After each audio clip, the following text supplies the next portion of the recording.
Hola, ¿qué tal? Mi nombre es Irán Franco y yo estudio Ciencias de la Comunicación en la Universidad Autónoma de Chihuahua. En esta ocasión yo les vengo a hablar del tema Los 5 retos de liderazgo en tiempos difíciles del autor Julio Sergio Ramírez, ¿ok?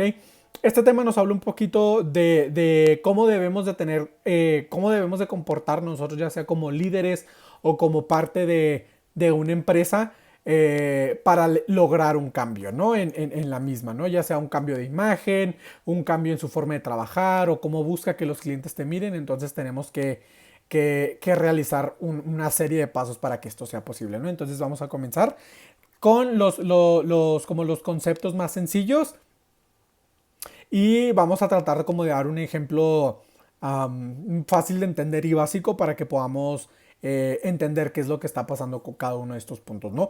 Para comenzar primero vamos a con el punto de tiempos difíciles, ¿ok? Tenemos que entender que en ocasiones los tiempos difíciles no necesariamente se refieren a tiempos de crisis, ¿no? Tenemos que entender que a lo mejor los tiempos difíciles se refieren a áreas de oportunidad, formas de cambiar, y buscar como una nueva visión para el futuro, ¿no? No necesariamente necesita haber una crisis para que haya un cambio en una empresa, ¿no? Tristemente, en muchas de las ocasiones, hasta que llega la crisis es cuando la organización decide que es necesario hacer un cambio, ¿no? Lo siguiente sería el problema adaptativo versus el problema técnico, ¿no? Aquí en la lectura nos venía un pequeño ejemplo acerca de la salud, ¿no? Entonces veamos un problema técnico, como les menciono, como venía en la lectura, un problema técnico o un problema técnico de salud vendría siendo algo que puedes solucionar rápido, algo que puedes solucionar en un corto tiempo eh, de, de, en un corto tiempo, vamos a decirlo así, ¿no?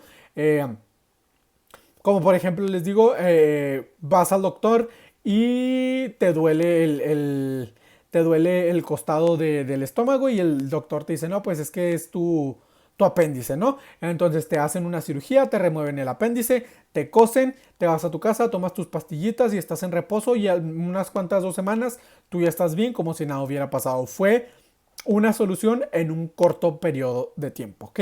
A diferencia de los problemas adaptativos que aquí volviendo a retomar el ejemplo del libro, si vamos al doctor con cierta clase de síntomas y el doctor nos hace saber que estos síntomas nos refleja que tenemos diabetes, entonces este no es una enfermedad que puedas curar de la noche a la mañana y que con una cirugía o con unas pastillas te vayas a curar. Es un proceso en el que tienes que cambiar tu estilo de vida, tanto como comes, lo que bebes, si fumas, cómo te ejercitas, todo tienes que cambiarlo y te tienes que adaptar a la enfermedad. Entonces, esto es lo que viene siendo el adaptativo, que tú te adaptas a lo que está pasando, tú no cambias, te tienes que adaptar porque tienes que vivir con ello, ¿no? Entonces, para ejemplificar cómo funcionarían tanto el técnico como el adaptativo, tomemos como referencia que el técnico viene siendo más de los altos niveles jerárquicos en una organización o una empresa y el adaptativo nos viene hablando de más como, vamos a decirlo así, de los obreros, ¿no? De la gente que está debajo, de la gente que en conjunto hace que la empresa exista, ¿no? Eso es más, vamos a decirlo, en el proceso adaptativo, ya que ellos es como quien diría a los que les pega un poco más este proceso adaptativo, ¿no?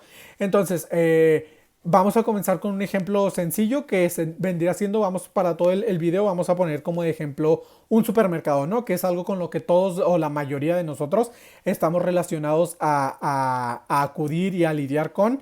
Entonces vamos a empezar con un supermercado, ¿no? Esto es nuestro ejemplo general, comenzando con el primer reto que sería el diagnóstico y la actitud, ¿no? Entonces, básicamente de lo que esto nos habla es buscar de dónde sale nuestro problema y qué actitud tomar ante este, ¿no? ¿Qué actitud vamos a tener ante el tema? Buscar dónde es donde nos está fallando, ¿no? Si, por ejemplo, no, pues en un supermercado la afluencia de gente está bajando, pues necesitamos buscar el por qué la afluencia de gente está bajando, porque puede que a lo mejor tengamos las mejores ofertas en verduras, las mejores ofertas en línea blanca o las mejores ofertas en,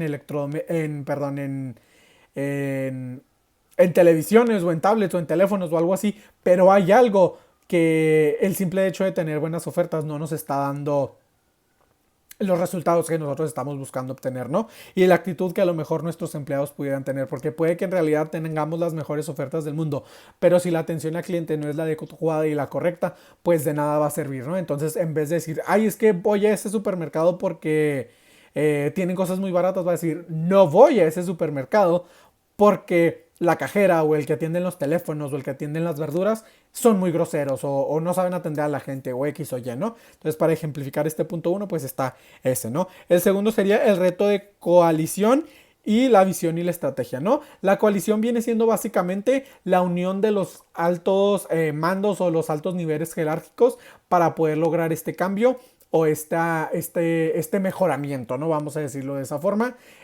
Todos ellos se unen para tener como un respaldo tanto de los altos mandos, así como tener un contacto con la población obrera de la empresa, vamos a decirlo así, para poder generar este cambio, ya que si no tenemos, yo considero que este es como una de las áreas fundamentales, ya que si no tenemos esta base, de nada nos va a servir, porque las órdenes de arriba abajo en ocasiones no llegan de la mejor manera, entonces si hay como alguien intermedio, puede que esto se lleve de mejor manera, ¿no? Y la visión y la estrategia es básicamente qué queremos lograr y cómo lo vamos a lograr, ¿no?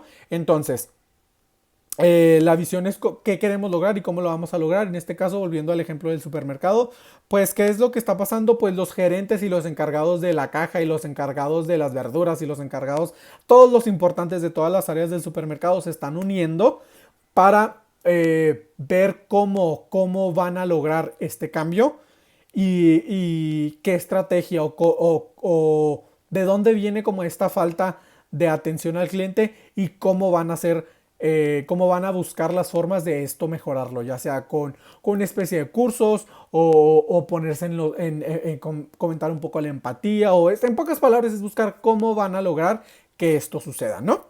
La tercera sería el reto de la comunicación persuasiva, ¿ok? Y en esto nos hablaba un poco básicamente de que en ocasiones necesitamos, siendo nosotros jefes, crear eh, un sentido de urgencia en nuestros trabajadores, ¿no? Con las personas con las que laboramos.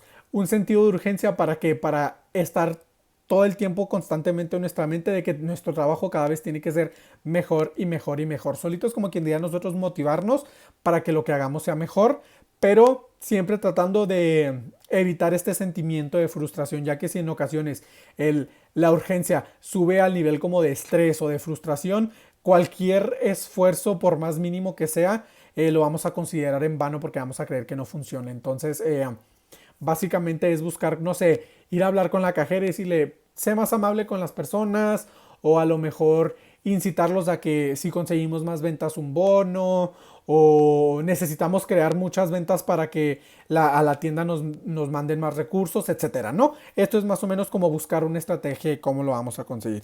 El siguiente es adiestramiento y la facultación. Esto básicamente nos habla de que los altos mandos deben de buscar una forma para llegar a los trabajadores y lograr que ellos tomen una capacitación y una facultación. Tomemos en cuenta que muchas de estas personas han trabajado a lo mejor por años en una organización y al momento en que se quiere realizar este cambio pues va a ser un poco complicado, un poco difícil que las personas se desacostumbren a lo que estaban anteriormente acostumbradas, valga la redundancia, a hacer a una forma a lo mejor más renovada, más amigable de tratar con el cliente, ¿no? Entonces, si a lo mejor mi amiga la cajera Betty estaba acostumbrada a no decir los buenos días, a ser un poco grosera con los clientes, a aventar los productos, o mi amigo el de la carnicería no quería atender a la viejita que quería otra carne. Entonces, buscar una forma en que toda la gente del supermercado tome como responsabilidad propia tratar de lograr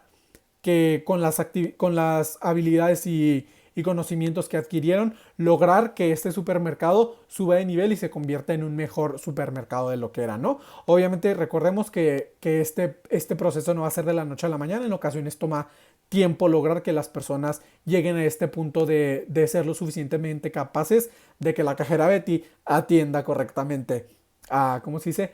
A la viejita que va en las mañanas, ¿no?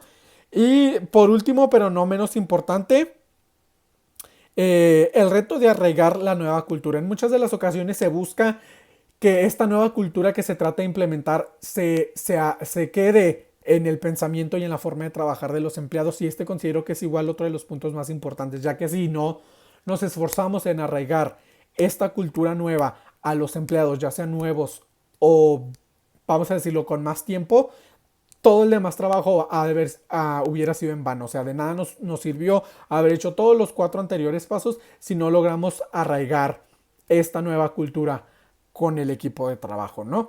Aquí es donde entra también un poco lo que también el libro nos menciona, de que por intentar no perder nada, terminas perdiendo más de lo que pudiste haber perdido en un principio, ¿no? Como quien diría el dicho popular, me salió más caro el caldo que las albóndigas. Entonces, si hay algún empleado, alguna colaborador o la cajera Betty no quiere, ¿cómo se dice?, cambiar su actitud, pues tristemente si ella no busca cambiar su actitud y ya se le dieron varias oportunidades y ella no lo quiere hacer, pues tristemente ¿qué va a pasar? Pues vamos a tener que prescindir de los servicios de la cajera Betty y darle oportunidad a alguien que sí considere realizar el trabajo como se busca hacerlo, ¿no?